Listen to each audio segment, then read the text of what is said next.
and we want to say sorry to you and the Koreans for what the Japanese had done during the war. And I wept like a baby. I cried like a baby. And there was a pool of tears by my feet. And the reason why it was so touching, it was love. It was pure love. The power of an apology is real. It's real. In the Christian circles, whenever Chinese, Koreans, and Japanese, whenever they get together, the Japanese Christians will 100% always feel obligated to say sorry for what they had done during the war. And I just felt, wow, like these are elderly women, Asian, speaking out about something that is so taboo and so stigmatized. And I just felt like, wow, they are the most courageous, beautiful women I've ever met. And they inspired me. They really inspired me. Hey guys, thank you so much for following this channel and making our podcast into the top 3% global podcast ranking.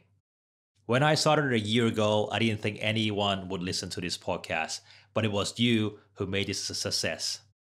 Now, before you watch the full video, please do me a small favor.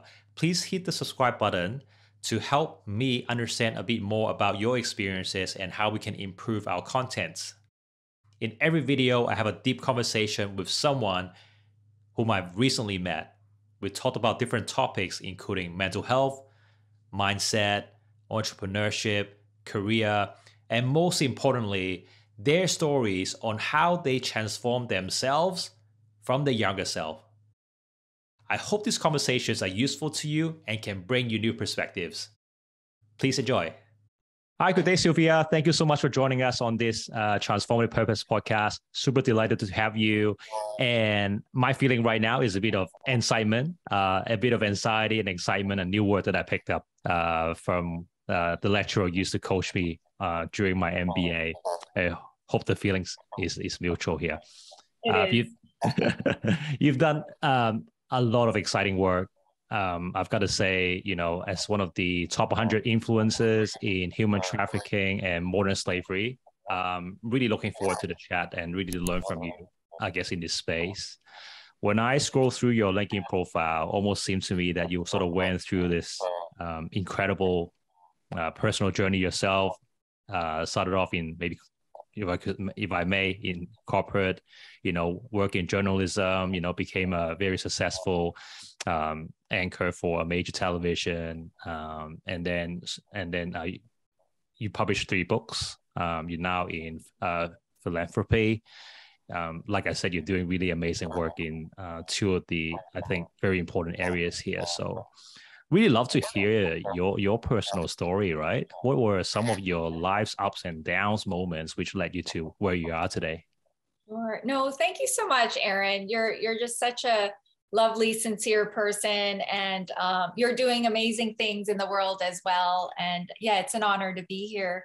But as for ups and downs, I'm surprised that my career has, taken me to this point. I was the quintessential nerd. I read encyclopedias when I was growing up for fun. And I was a real geek, and I didn't expect that this Korean Canadian immigrant kid would get to go on all these adventures. I am shocked that I've investigated, brothels in some of the most terrible red light districts in Asia.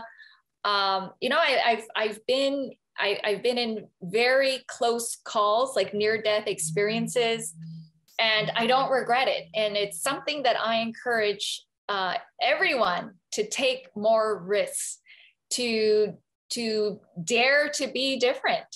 And I would say that, my early experiences with, racial discrimination, that helped shape me as well. That helped open up my heart and mind to social injustice.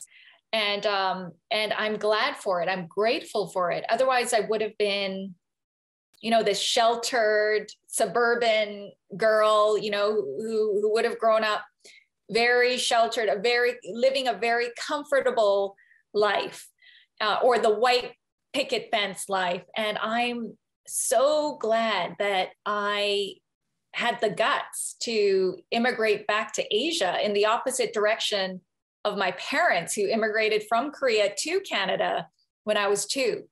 And I think that living abroad in Beijing for 7 years and in Hong Kong for over 10 has really shaped me as well. Like it gets me out of my comfort zone almost every day, because it's like a different world out there. And I don't know about you, but when I go back to Vancouver and I see my family or my friends, they're all frozen in time. They haven't really changed, but I feel like I've changed so much because I've been living, as an expat, this weird dichotomy of like, having a foot in 2 cultures. But I'm really immersed in this other different Asian culture. So yeah, no, that I would say that has shaped me as well. The challenges of being overseas, being apart from your family and whatnot. Yeah. Hey, you mentioned you've been in near-death situations. Can you share with us what those situations were? Sure. So I have, I'll share this because this was such a stupid move on my part. But when you're in your 20s and 30s, like you're just invincible. You're invincible and you take risks. And I used to drive really fast, and now I drive like a grandma. Like now I'm one of those, drivers who's like, going so slow. And I never imagined I would be like that. And but there was this one time, I'll just share this before I share another example of when I was in the red light district, and just it was a terrible encounter. But one time when I was traveling through Yunnan province in China, and I was wearing Teva sandals, which don't have a lot of grip. And there was this really beautiful cliff, and the drop down was so steep. It was kind of like the Grand Canyon of Yunnan province. Like it was, and I just walked right up near the edge of the cliff. And I asked my friend, please take a photo of me. And I'm just standing there. And then the ground, like some of the dirt kind of like fell off the cliff.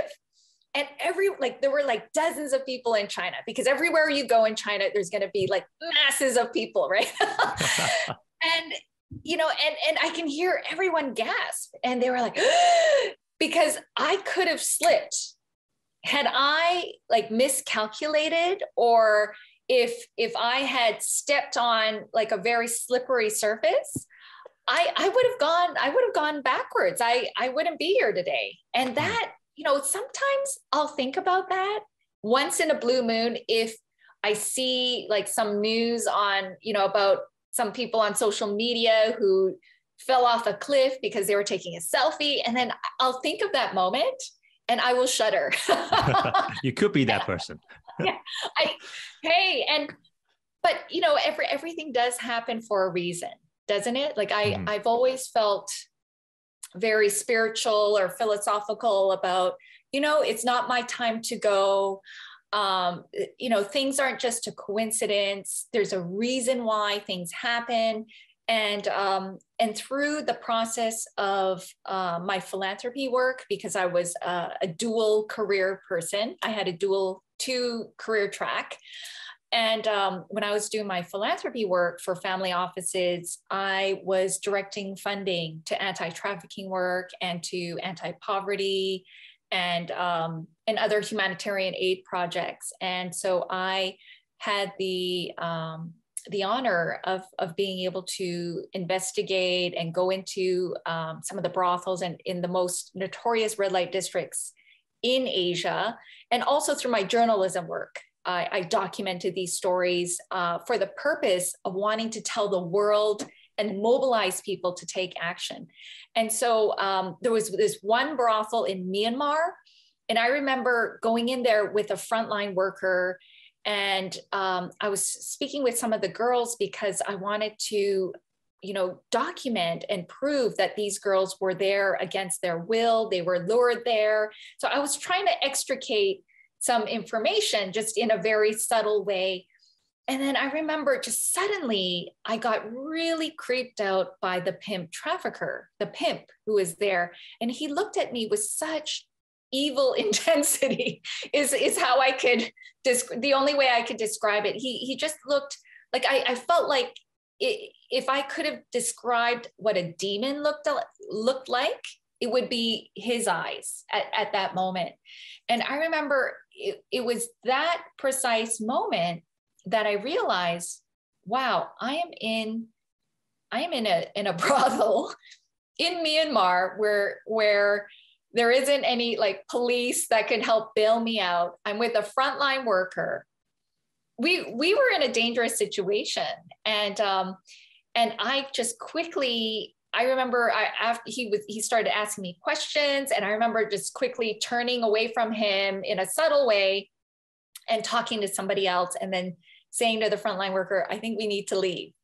And it was just a moment where I just felt like, you know what, like in life, when accidents happen or mobs happen, it's because one little tiny incident, something goes wrong.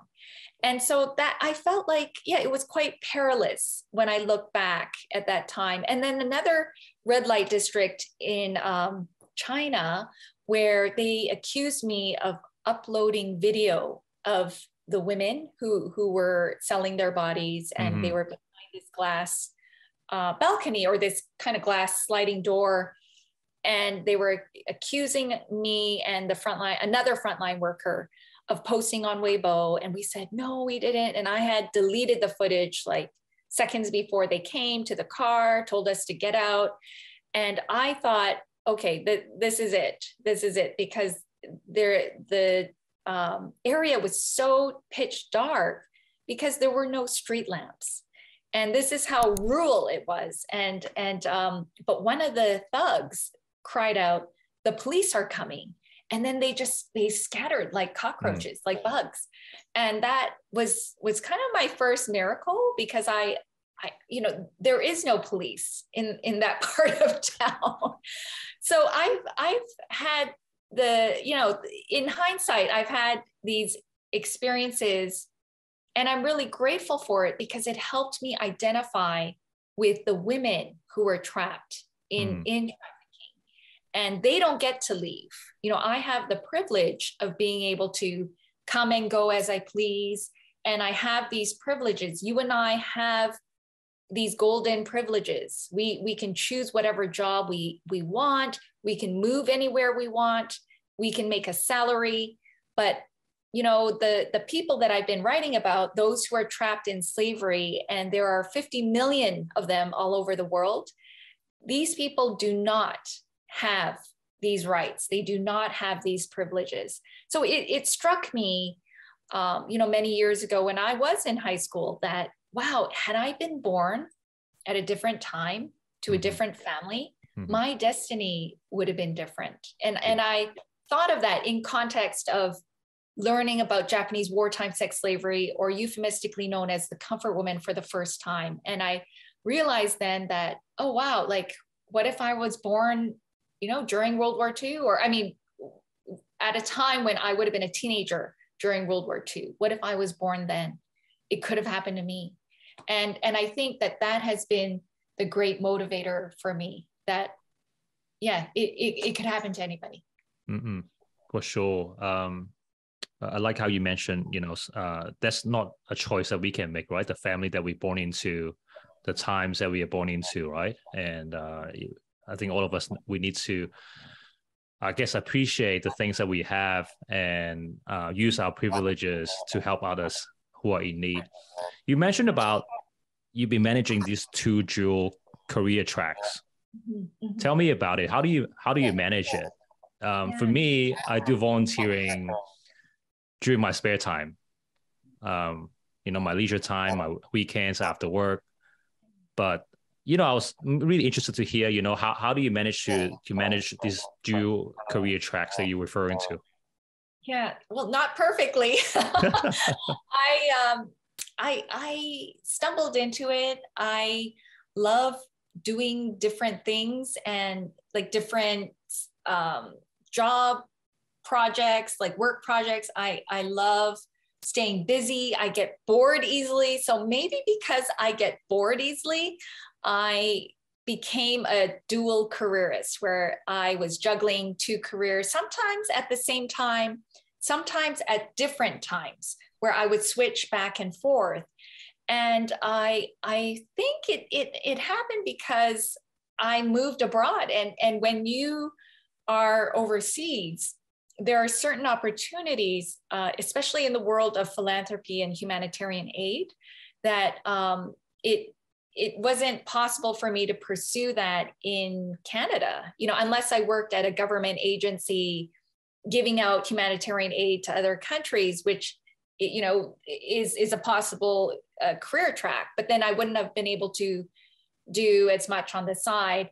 But I guess it started when I first began working as a journalist, and then I was editing a magazine called Rice Paper Magazine. It was an Asian Canadian literary publication, and it was kind of a full-time role. And then I was working full-time as a junior reporter. And then I realized, oh wow, I enjoy working these long hours, and I am a workaholic, and I try not to be. I don't know about you, Aaron. You may be a volunteer-holic. But not as much as you. Yeah. Oh. So that's how I got into it. I really enjoy being busy, and I do have to watch myself and make sure that I get self-care and downtime and enough rest. But I guess I just stumbled onto it by accident. And then if anyone wants to get into a 2-career track situation, I would encourage you to sharpen your skills, like sharpen the skills that are required for the 2 track, like whether it's, a banker and then a musician, or, I have a friend who was a banker at Goldman Sachs, and then she went into law. And so she kind of bounces back and forth. And or like I know a writer and with another day job, that kind of thing. So sharpening your skills and getting really good at something is the key to doing more than one job at the same time, or juggling it at different times. Yeah, and that also takes a lot of courage, right? I remember you were sharing with me that you actually started out in law, but you quickly realized that wasn't your thing, and you sort of shift course, right? Yes. I was in pre-law, and I am so glad I didn't become a lawyer, because I would have been miserable. I'm not a detail person, and I know other lawyers who hate their jobs, but I also know that there are some lawyers who love it and are fantastic at it. I felt that was the career track that my parents wanted me to be on, because being immigrant parents in Canada, they were encouraging us kids to pursue law or medicine or accounting or, something stable. Mm-hmm. And when I wanted to do theater, I wanted to pursue the arts, the creative arts. They were supportive, if I wasn't doing it for my full-time job. Well, you know how it is. And so I think I because of their subtle pressure, I became a broadcast journalist, because that it was kind of like theater, where I can express myself, I can speak, in front of the camera, and yet there was like a regular salary that was coming in. And I've had other Asian friends say that they wanted to pursue the visual arts, but they chose architecture. They became an architect because it was like a safer form of being an artist. And so I would say that that was what led me to think that law was for me. And I'm just very glad that I pursued journalism and philanthropy and film, because this is really my core gift set.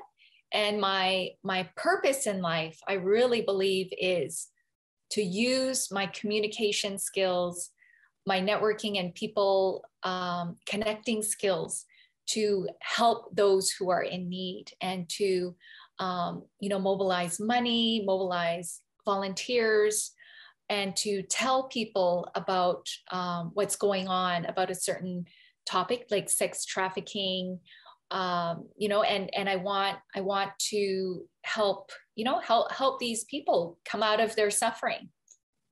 Mm. Is there any particular reason why you pick sex trafficking and slavery as the main cause for your work? Yeah, no, it's I do care about education. I care about young people. So I do spend recently a lot of time mentoring young people, because I didn't have great mentors when I was growing up. And I really felt like that lack in my life. Like, had I had really good, wise advice from solid mentors, then I wouldn't have, gone around the mountain on certain issues in my life.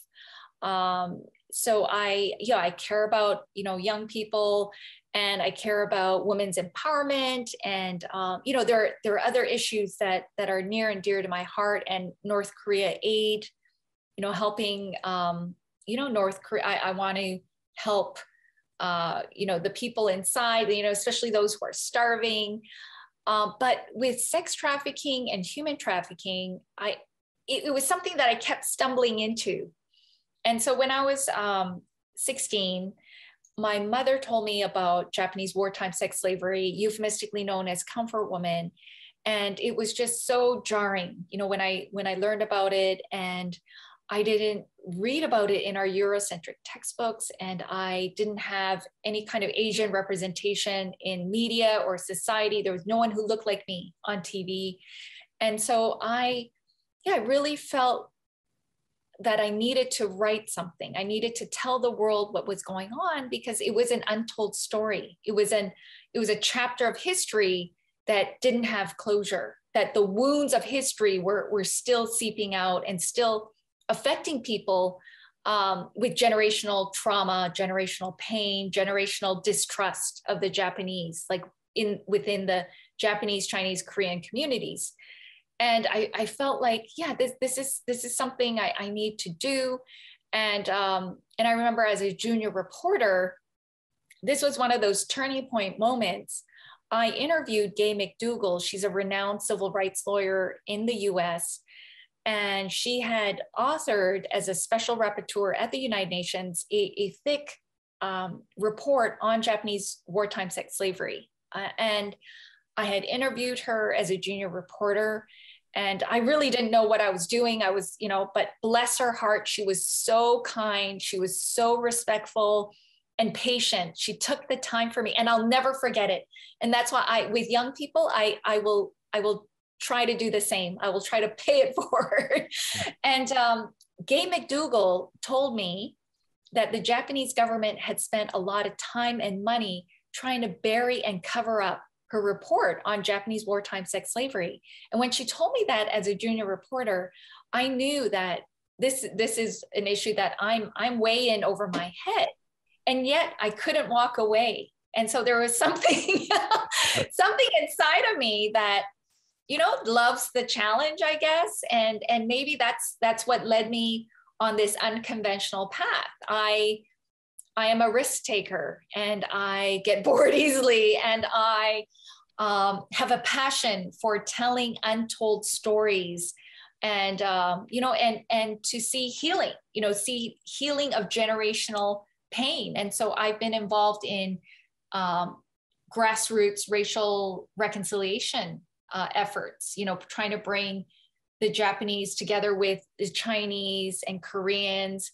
And for instance, at a dinner in Hong Kong, I had a friend she was a friend's friend at the time, and she had a grandmother and grandfather who lost their fortune, lost their home to the Japanese during World War II.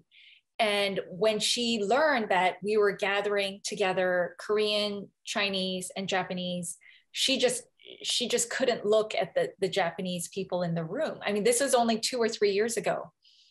And she had heard about my book and that I was writing about, this whole idea of conciliation and healing, bringing people together, trying to heal the past. And I've documented and made a film and written about a Japanese Christian reconciliation team that said sorry to Chinese comfort women survivors in China, in different parts of China. And so this woman had asked me, she knew my work, and she said, you know what, I just can't forgive. I just can't forgive the Japanese. They took my grandfather, my grandma and grandpa's fortune and their home. They took everything. They destroyed our family.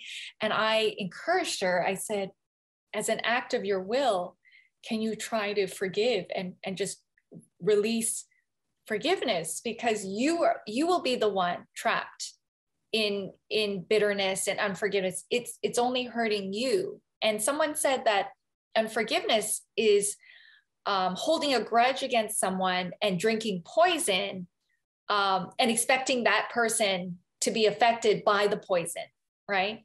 And so it's just been a very gratifying journey, just working on these issues. And I feel very privileged. I feel very humbled that this immigrant kid, and I was such a nerd. I was telling you earlier, I was such a nerd, and I would read encyclopedias for fun, like that, that was what I did. Like I'll be the first to admit I was the biggest geek, and, and I'm just so grateful that I've had these incredible experiences. I feel very humbled, Aaron, and humbled to be on your show and you asking me. It just never fails to amaze me that people want to know. No, but back to what you're saying, everything happens for a reason, right? If you didn't read as much, you probably wouldn't be as curious. You probably wouldn't learn about, all this history about what really happened with the previous generations. And I really admire your work, and I really admire your courage for speaking up for the voicelessness, right? A lot of people are trapped in their own thinking that they need a way out. And I actually want to share a story with you. I had us in a different context, because I was talking about forgiveness with my wife, because there was this day where, I've got 2 sons, and the older one did something naughty, and I was trying to make him apologize to us, but he was adamant for not apologizing. Yeah. And I started reflecting on my own.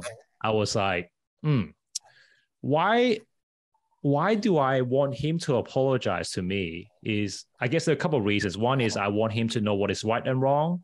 And I guess the second part, the more selfish part of me, is that I wanted closure on that incident. Yeah. But then I started putting myself in his shoes, and I was thinking, not everyone is going to apologize to you in life. Exactly. Right? And it is a dangerous place to, I guess, condition our forgiveness based on someone's apology. Like you were saying earlier, right? You were talking to all these powerless women. They are just trapped in their own mindset, and they can't get beyond the thinking because the other party just wasn't willing to apologize, right? So that just got me thinking. Recent conversation I had with my son. I wanted to ask you, right? You're so vocal about these issues, and you put yourself in very dangerous situations, the different brothels examples that you share with us. Has it ever occurred to you about the repercussions of speaking up, right? What would happen to you? And, I can't imagine putting myself in those situations, right? You're eyeing the thug, and, you're with the frontline workers, and, you obviously don't have a weapons to protect yourselves, right? And you don't have a police behind you. What were you thinking? Like, Yeah. No, exactly. And so that's why I've said, I was speaking at some colleges in the last recent year, and I said to the students, I don't do the frontline stuff anymore. That's for when you're younger, and when you're willing to take more of these risks. And I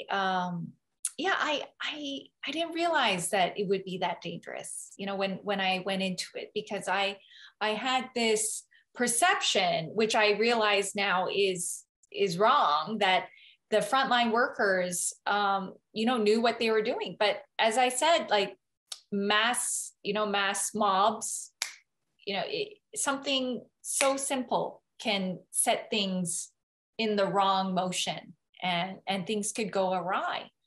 And for myself, I would never do it again. I haven't been on the front lines for a long time. And, but what motivated me was no one had done it before. No one had done it before. And I felt that I've seen it with my own eyes before, and I wasn't documenting it. And I've spoken with so many women, and I really felt like I want to get it on camera and to write about it. And because I'm not doing it in such a way where I'm targeting like a specific trafficking ring or a gang, I don't feel like that I'm in that kind of peril. It's different. It's different. Like if someone is coming up and speaking out about somebody very specific, I think that's a very different situation altogether, a very dangerous situation. But I've had instances where, some Japanese right-wing people will, and they're the equivalent of neo-Nazis who deny that the Holocaust happened. And these Japanese right-wing deny that the Japanese wartime sex slaves or the comfort women were forced. They will say that these women volunteered and got paid.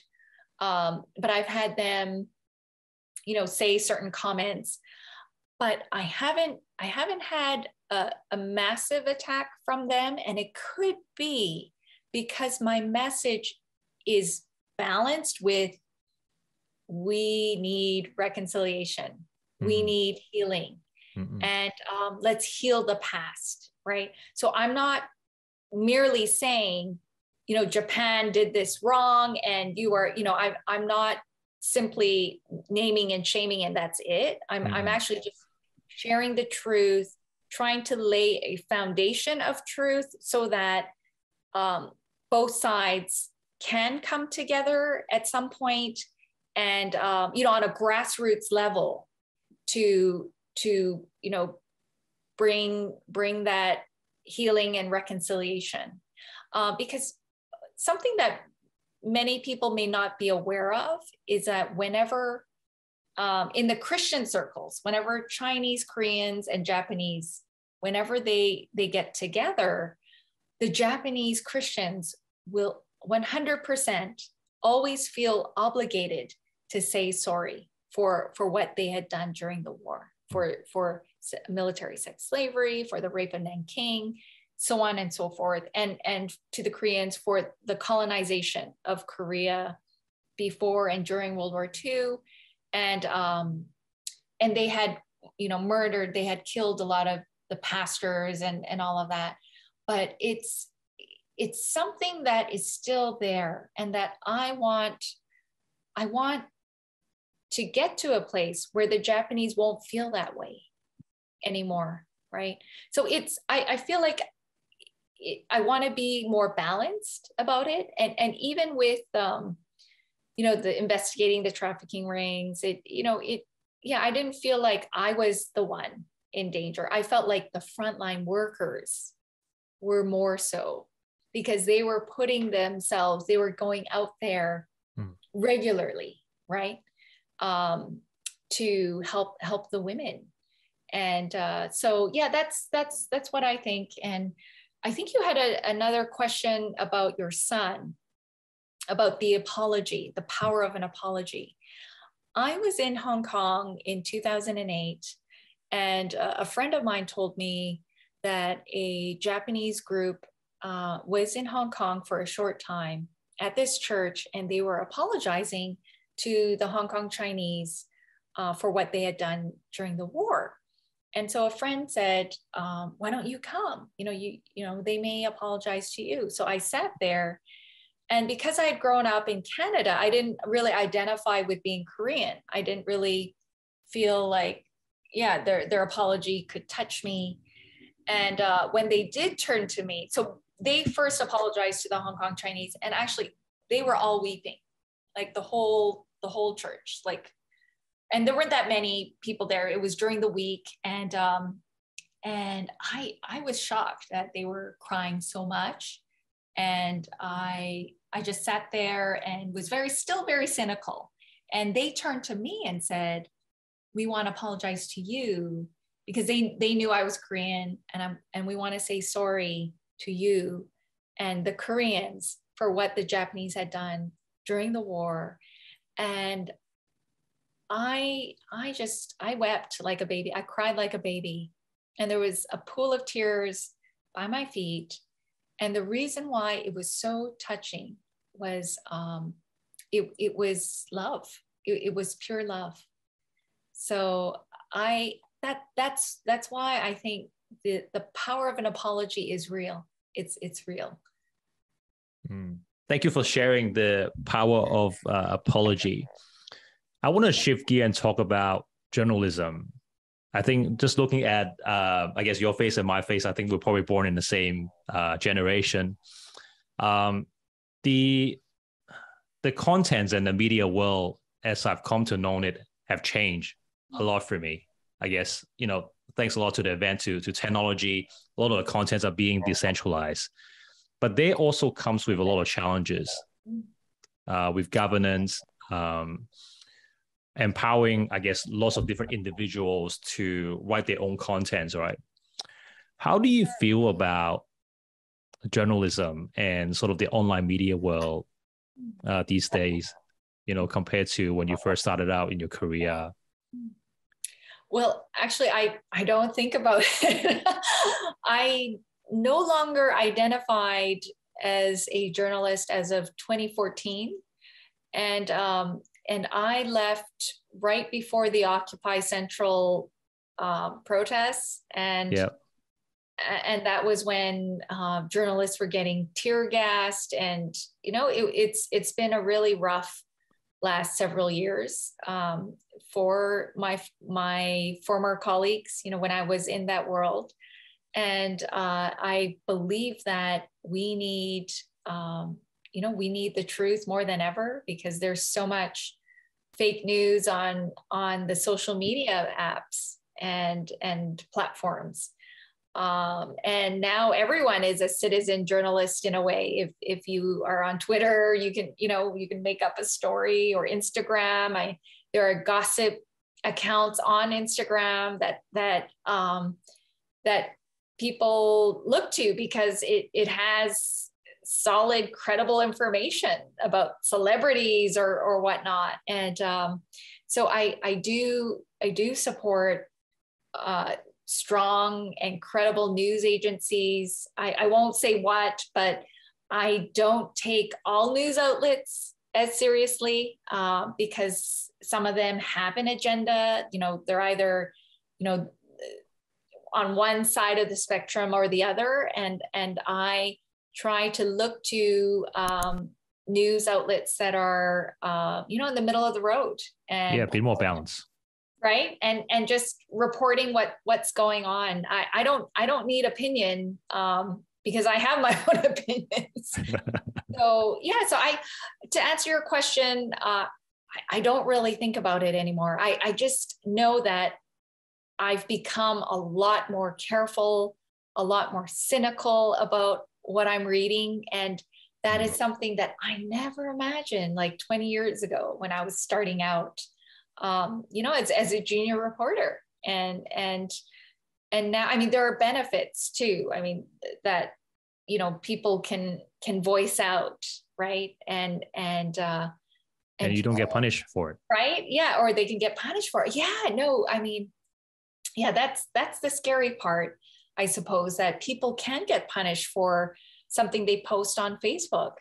And so I myself, as a policy, I do not post anything, my opinions or anything. I mean, unless it's something that I've written about in my book, I'm quite cautious about what I write, because it's, people can twist things. There's a lot of trolls out there, who are, paid by somebody to attack.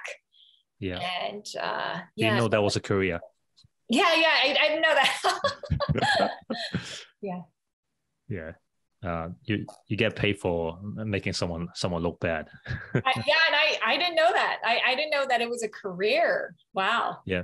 That was probably one of the things that I'm struggling with, is the ethics are becoming increasingly blurred. Yes. In the media industry, in the marketing industry. Yes. Some people write and some people post content, no longer focusing on, bringing positive actions, but really bringing the ugly, the worst part of us. Yeah. But the flip side is we can just turn them off.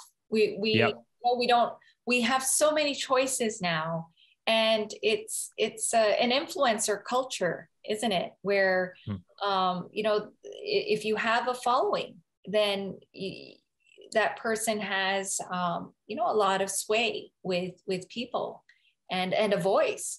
And so it's really multiplied, voices that wouldn't have been heard.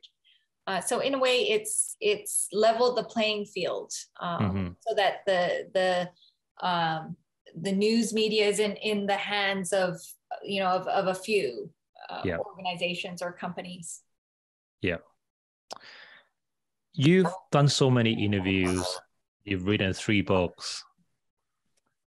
Tell us a memorable story that you have come across, either through working with, one of the frontline workers, or, what story has impacted you personally the most?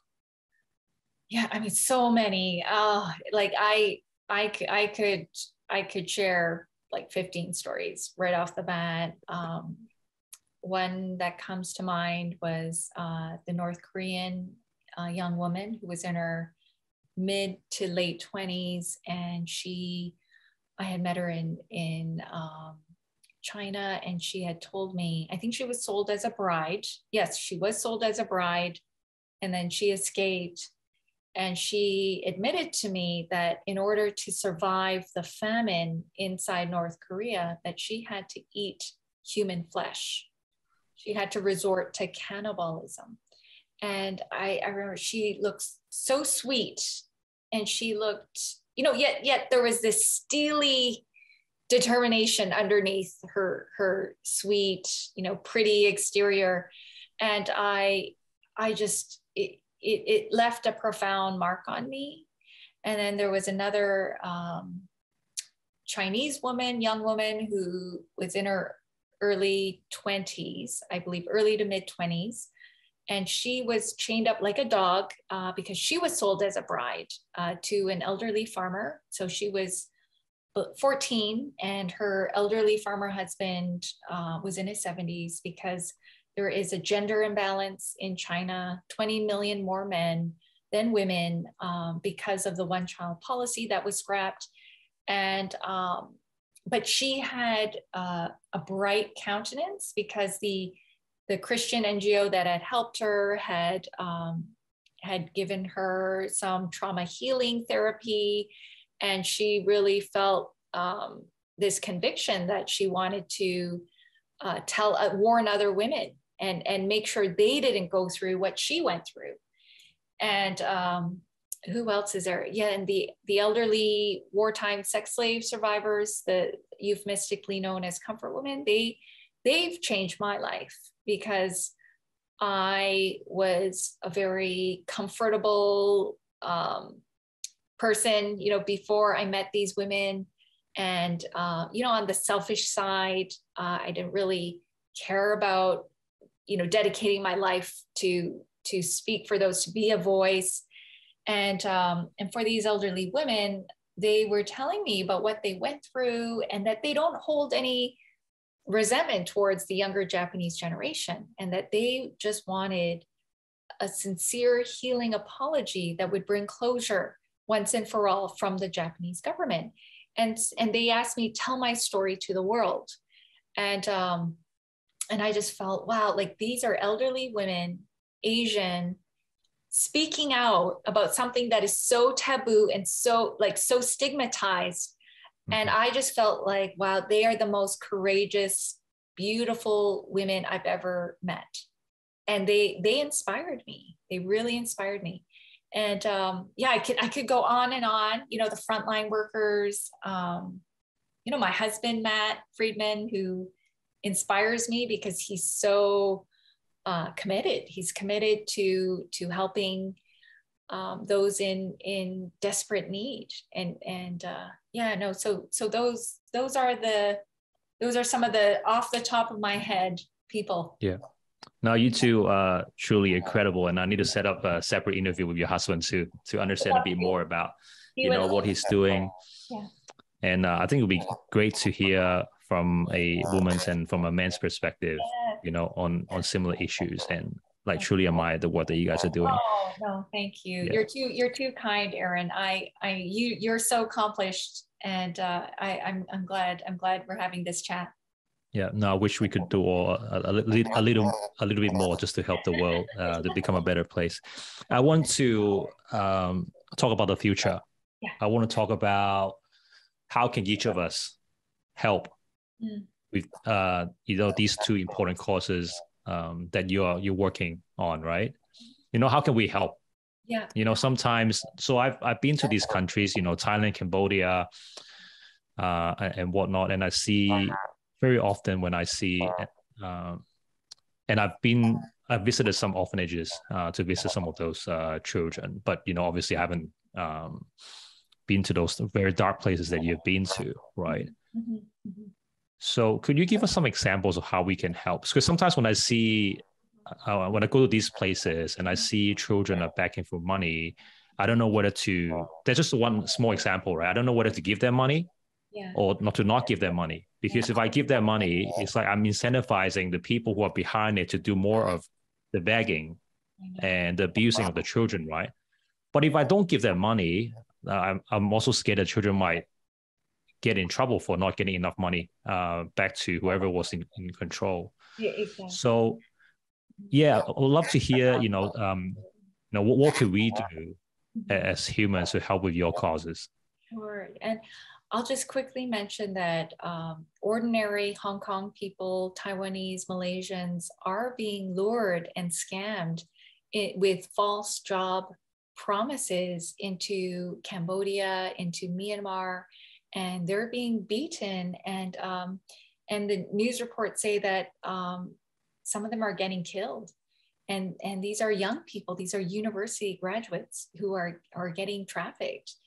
And it was quite unheard of, because people in Hong Kong and Taiwan and Malaysia, I think they've always thought that trafficking was happening to other people, poor people. And it's happening to, top university grads.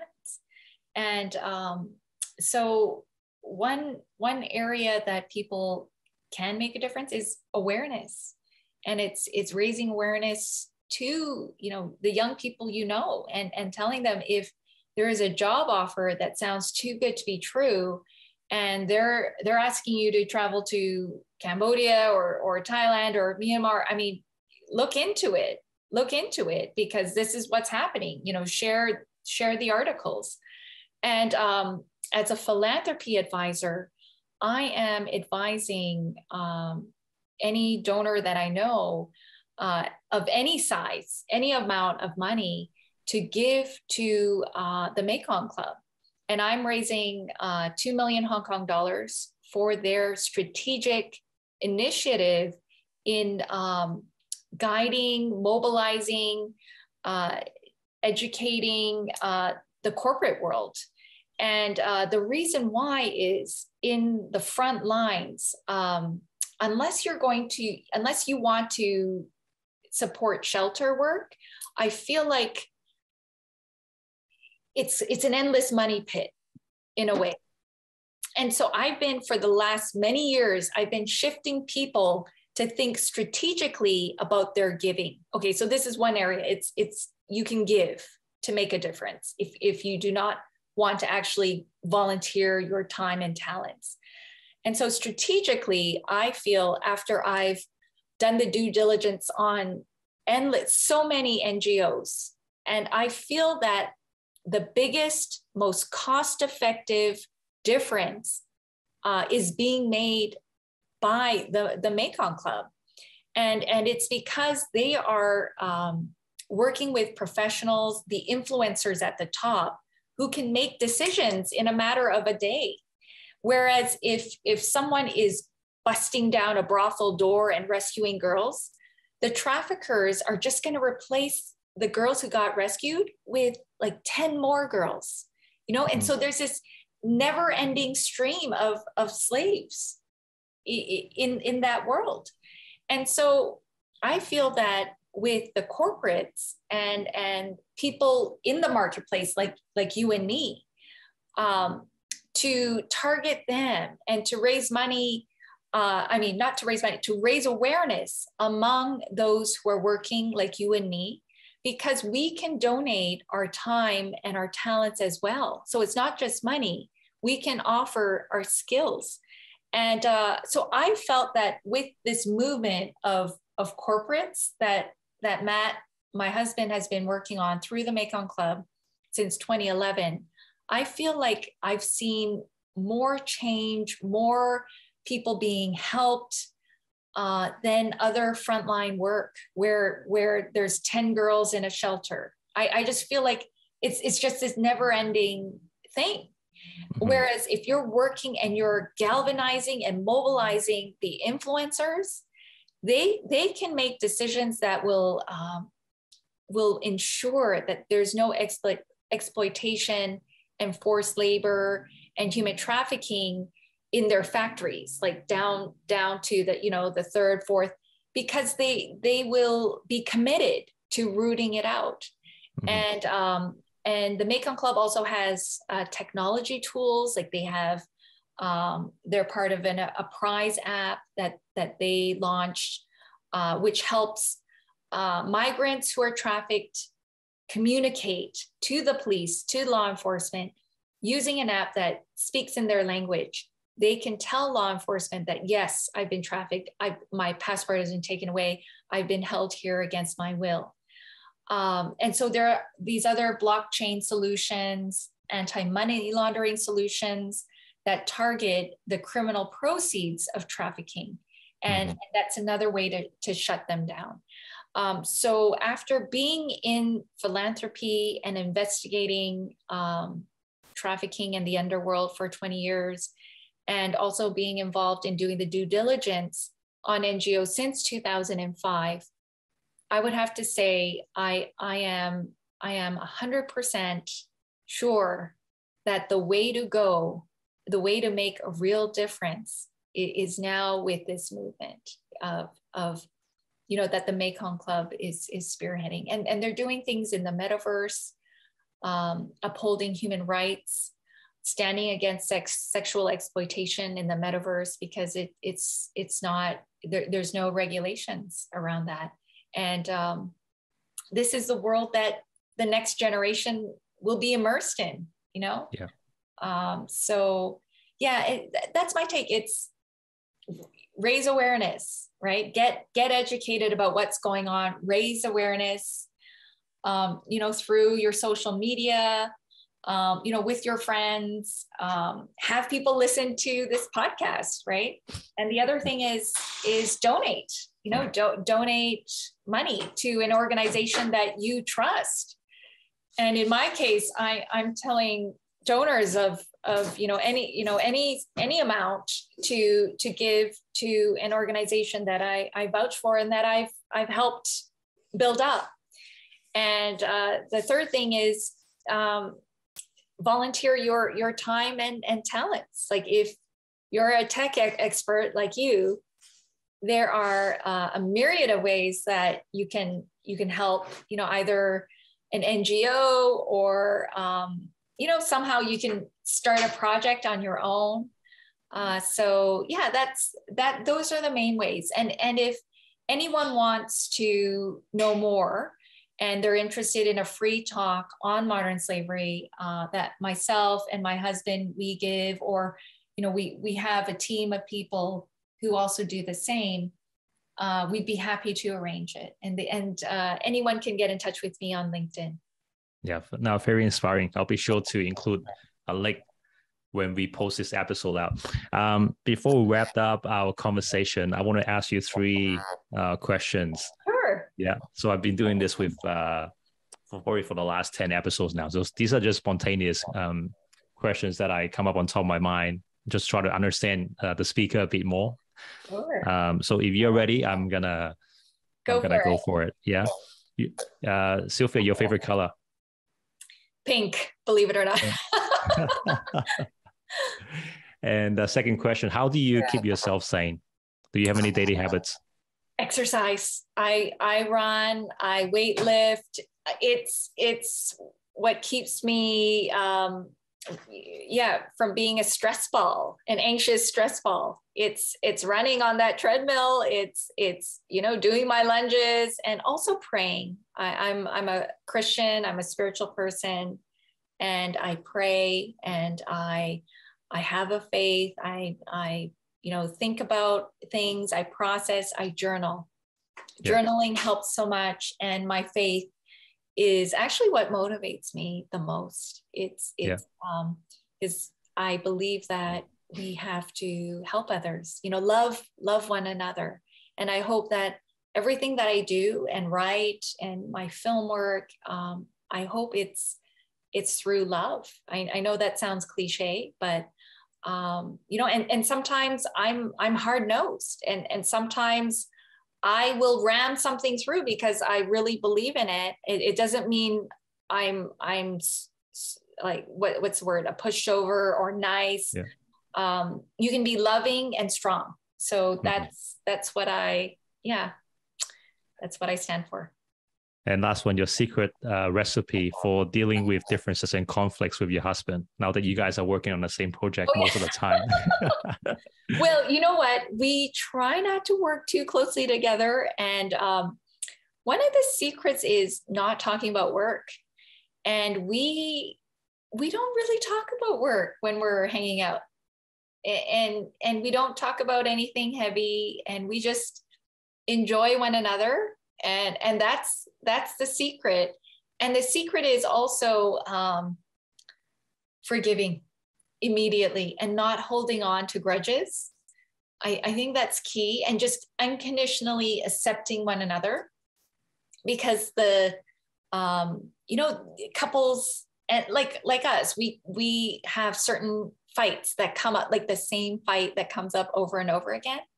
And the key is to just let it go and to unconditionally just accept each other. And that's been so key, because, we're like a mom and pop store, we're working together sometime, like on this road trip, this speaking tour that we're doing, this 53-day speaking tour, which has been so nuts. And I've been exhausted, but I really wanted to connect with you, Aaron, because you're doing, super interesting things. And I'm flattered. Yeah, no, I wanted to make time. So, can I ask you one last question? Sure. On that conflict and resolving differences, who apologizes more, you or him? He does.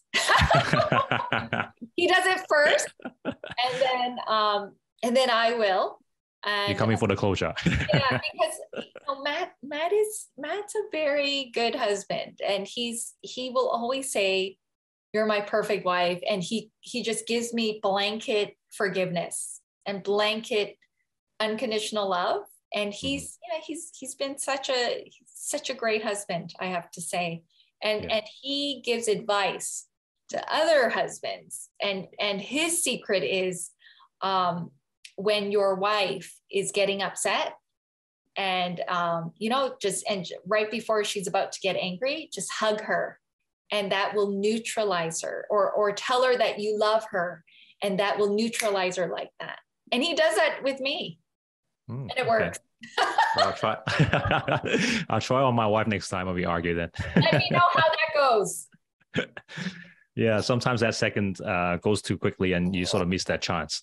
Oh, but yeah, I know what you mean, but it's never too late, or even to tell her the next day or whatever. Yeah. No, don't get me wrong. My wife is great too. We have two beautiful children. I, can't thank her enough. Hey, Sylvia, thank you so much for your time. I know it's really late for your time zone. And we also had some technical glitches before we started today, but I'm glad that we worked it out. I learned a ton today. And, I can't wait to get this episode out, and I'll be sure to include a link for, all the work that you guys are doing. And thank you so much again. Thank you so much, Aaron.